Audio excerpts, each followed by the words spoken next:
absolutely, and that's a very important question to basically discuss what the endpoints of this study are. I should also say, well, maybe just a quick comment about the inclusion criteria for this trial, and that's again patients with muscle-invasive bladder cancer, regardless of cisplatin eligibility. So basically. All patients who are eligible for Enfortumab vedotin, Pembrolizumab, and radiation. The primary endpoint, well, as I mentioned, the trial is in two parts, so phase 1b and phase 2. The primary endpoint in phase 1b is basically safety-based and finding the recommended phase 2 dose.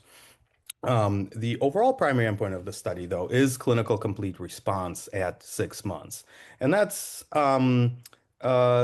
a basically a composite endpoint consisting of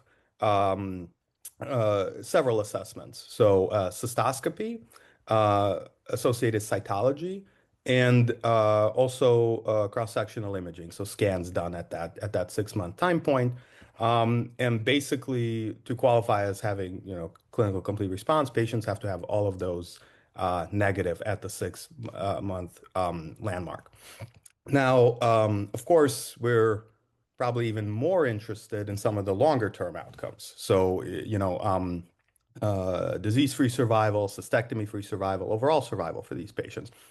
And that's an important question asked regarding, how well this initial time point will correlate with these longer term endpoints. And I think, based on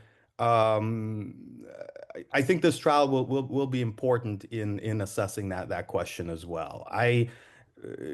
Based on again the really promising long-term outcomes we see with EV and pembrolizumab in patients with metastatic disease, the hope here and the hypothesis is that we really will see good longer-term control with this combination treatment as well. And so that that will be addressed again by disease-free survival, metastasis-free survival, overall survival.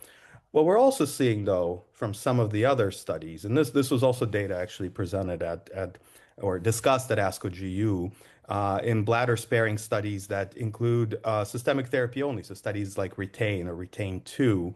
And there, what is seen is that while many patients have good long-term systemic control, many have local recurrences if they get just systemic therapy. And so in this trial, since patients are also getting radiation to the bladder, so local therapy, we're hoping to avoid some of those local recurrences and see improved outcomes there as well. So in other words, it is my hope that by combining these two modalities, so both systemic therapy, radiation, we address both